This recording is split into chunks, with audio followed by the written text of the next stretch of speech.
नमस्कार दोस्तों। आज 11/11/2022 11 नवंबर 2022 है और आज के द हिंदू में क्या और क्यों पढ़ें इसे लेके हम फिर से हाजिर हैं। आज जो पहली न्यूज है वो है 8 Indian workers here dead in Maldives inferno, है ना। At least 10 people most of home are reportedly Indians died early Thursday in one. एक घटना घटी है मालदीव की राजधानी में। वहाँ पे 10 लोग या 8 लोग कम से कम मारे गए हैं। और इस न्यूज़ को देने का अर्थ ये है कि जब हमारे वर्कर्स किसी दूसरे देश में जाते हैं तो उनके साथ कोई दुर्घटना घटती है या कोई घटना होती है तो इसके लिए हम लोगों के पास क्या रूल्स एंड रेगुलेशन है ना। हम लोगों का विदेश विभाग किस तरीके से सहायता करता है सॉरी या किस तरीके के कार्य करता है, इसको आपको देखना है। जैसे आपने देखा होगा कि अमेरिका में भी कई बार माइग्रेंट वर्कर फंस जाते हैं, है ना। माइग्रेंट वर्कर फंस जाते हैं या किसी भी देश में बहुत सारे, अभी जैसे एक कुवैत में या यूएई में शायद कुछ ऐसे नौसेना के अधिकारी फंसे हुए हैं। तो ऐसे यदि हमारे माइग्रेंट वर्कर, जैसे अभी एस जयशंकर ने कहा कि 3 करोड़ भारतीय जो हैं बाहर हैं विदेशों में, 3 करोड़ हमारे भारतीय भी बाहर हैं। तो जो काम कर रहे हैं उनके हितों की रक्षा के लिए हम किस प्रकार के उपाय करते हैं, है ना। आखिर वो बाहर जा रहे हैं तो किन हालातों में जा रहे हैं या किन काम करने के तरीकों में जा रहे हैं, इसको लेके भारत सरकार क्या कर रही है। अब इसके लिए थोड़ा सा, क्योंकि प्रवासी मजदूर हैं और प्रवासी मजदूर से हम जानते हैं कि हमें विदेशी मुद्रा बहुत अच्छी खासी मिलती है। तो विदेशी मजदूरों से सिर्फ हम लेना ना जाने, उनकी हितों की सुरक्षा के लिए भी हमें प्रतिबद्ध होना पड़ेगा। इसी पे आपको थोड़ा सा देखना है कि प्रवासी मजदूरों की सुरक्षा के लिए या उनके हितों की सुरक्षा के लिए क्या हमारे पास कोई कानून है, या यदि नहीं है तो किस प्रकार के कानून बनाए जाने चाहिए।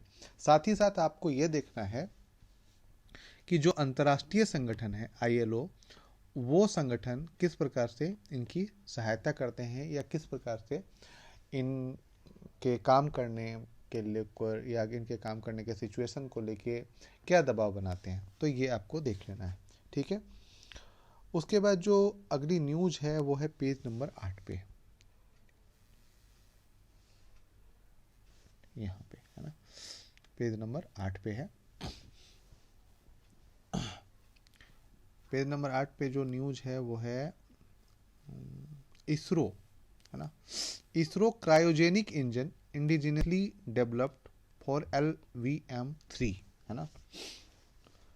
लॉन्च व्हीकल मार्क 3 के लिए क्रायोजेनिक इंजन। अब आपको यहाँ पे ये देखना है कि ये क्रायोजेनिक इंजन होता क्या है, किस प्रकार का इंजन है ना। और इस इंजन में कौन से फ्यूल का इस्तेमाल किया जाता है ना। देखो 3 प्रकार के फ्यूल का इस्तेमाल किया जाता है, सॉलिड, लिक्विड और गैस, ठीक है। सॉलिड, लिक्विड और गैस का प्रयोग किया जाता है। सॉलिड जलता है और इसे कंट्रोल करना उतना आसान नहीं होता। लिक्विड को अपेक्षाकृत कंट्रोल करना आसान होता है और गैस को तो कंट्रोल कर सकते हैं, लेकिन सॉलिड के लिए हमें बहुत ज़्यादा टेक्नोलॉजी की आवश्यकता नहीं होती। लिक्विड के लिए बहुत ज़्यादा अपेक्षाकृत इससे ज़्यादा होती है लेकिन बहुत ज़्यादा नहीं होती, लेकिन इसके लिए बहुत ही ज़्यादा टेक्नोलॉजी की आवश्यकता होती है।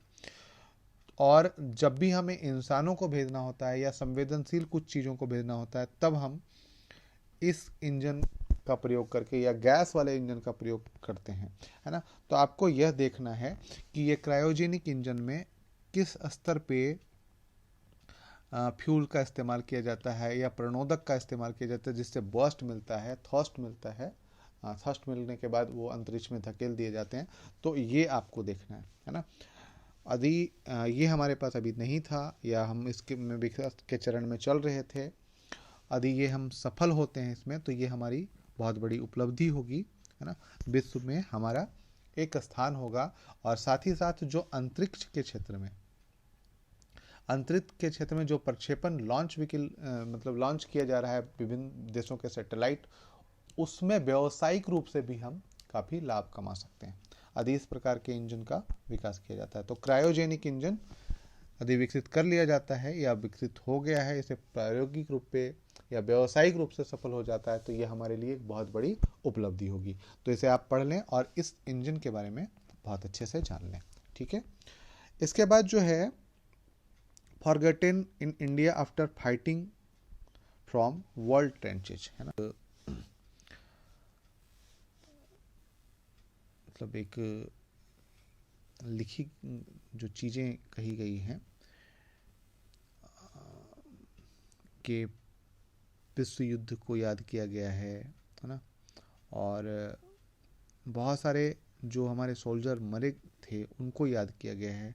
Not so much in India apart from army cantonments at British consulate in Kolkata even though over 161,000 men made ultimate sacrifice for India's freedom. 75 years after independence, it is time to honor India. जो भुलाए जा चुके हैं, जो बहुत सारे लोग ऐसे हैं जिन्होंने अपनी मतलब जाने कुर्बानियाँ दे दी, और कई ऐसे भी हैं जिन्होंने प्रथम विश्व युद्ध में, द्वितीय विश्व युद्ध में भी अपनी जान गंवाए हैं, ब्रिटिश राज के उसके तरीके से लड़के, है ना। तो इनके लिए, है ना, जैसे इनके लिए हमने क्या किया है। साथ ही साथ कई ऐसे जो लोग हैं उन्होंने अंग्रेज़ों के खिलाफ कई बार मतलब निहत्थे लोग ने, यहाँ तक कि बूढ़े बच्चे, इस तरीके के लोगों ने। तो ये टाइम है जब हम उनको याद करें, है ना, और इसी पे ये पूरी की पूरी बात की गई है। इतिहास को एक तरीके से खंगाला गया है कि कब कब क्या क्या घटनाएं घटी थी, है ना। जैसे जलियांवाला बाग घटा था, मतलब ठीक ठाक सा इन्होंने उसको करा है। तो आप इसे एक बार पढ़ लीजिए और आपको समझ में आ जाएगा कि जो लड़ाइयाँ थी या जिस तरीके की लड़ाइयाँ हमने लड़ी हैं वो किस तरीके की थीं और कितने लोगों ने अपने जान की बाजी लगा दी। आज कुछ लोग, जो मुझे याद आता है कि नींव का पत्थर, है ना, जो नींव का पत्थर होता है उसे कोई याद नहीं करता है, सब कंगूरे के पत्थर को याद करते हैं। कंगूरे का पत्थर मतलब जो बिल्डिंग में ऊपरी तौर पे लगा हुआ था चमकदार पत्थर, उसे सब देखते हैं, लेकिन जो नींव के पत्थर जिनके कारण ये आज़ादी मिली या जिनके कारण, जिनके संघर्षों के कारण हम आज खुली हवा में सांस ले पा रहे हैं या अच्छे से रह पा रहे हैं, उनको याद करने का टाइम है, उनको याद किया जाना चाहिए। इसी के बारे में बात की गई है, तो आप इसे देख लीजिएगा। इसके बाद है पेज नंबर 16 पे, है ना, पेज नंबर 16 पे, पेज नंबर 16 है या गड़बड़ से, Uttarakhand ban 5 drugs made by Patanjali. ये एक मतलब authorities of Unani and Ayurvedic and Unani services Uttarakhand has ask Patanjali Divya pharmacy to stop the production of 5 drugs. इनका नाम दिया गया है, इनके नाम है दिव्य मधुघृत, दिव्य आयघृत गोल्ड, दिव्य थायोघृत, दिव्य बीपी घृत एंड दिव्य लिपिडोम। अब यहाँ पे ये कहा गया है कि ये जो ड्रग्स हैं वो diabetes, eye infection, thyroid abnormalities, blood pressure and cholesterol को रोकने के लिए यूज किए जाते हैं। देखिए यहाँ पे एक ये बहस छेड़ देते हैं कि जो एलोपैथी है या जो अंग्रेजी दवाइयाँ हैं, है ना, और जो आयुर्वेदिक है ना, आयुर्वेदिक जो है, आयुर्वेदिक दवाइयाँ जो हैं उनमें कौन श्रेष्ठ है। तो दोनों का जो फॉर्मूला है वो दोनों अलग अलग है। आयुर्वेद की दवाइयाँ वात, पित्त और कफ पे काम करती हैं, ठीक है, और जो अंग्रेजी दवाइयाँ हैं वो आपके ब्लड के रासायनिक संरचना के आधार पे या उनके ब्लड में जो रसायन मिलते हैं या ब्लड में जो तत्व मिलते हैं उसको जांच करके इसका कार्य होता है। पर ये जो है वात, पित्त और कफ के आधार पर अपना इलाज करती है।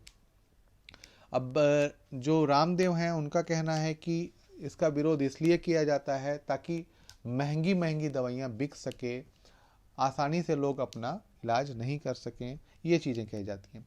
साथ ही साथ हमें यह भी डर होता है फिर कि कहीं ऐसा ना हो कि इनकी दवाइयाँ खा के फिर हम बीमार ही रह जाएं और फिर कभी ठीक ना हो पाएँ, या फिर जब रोग बहुत ज़्यादा बिगड़ जाए तब हम अंग्रेजी दवाओं के पास जाएं और तब तक हमारे पास कोई उपाय ना बचे।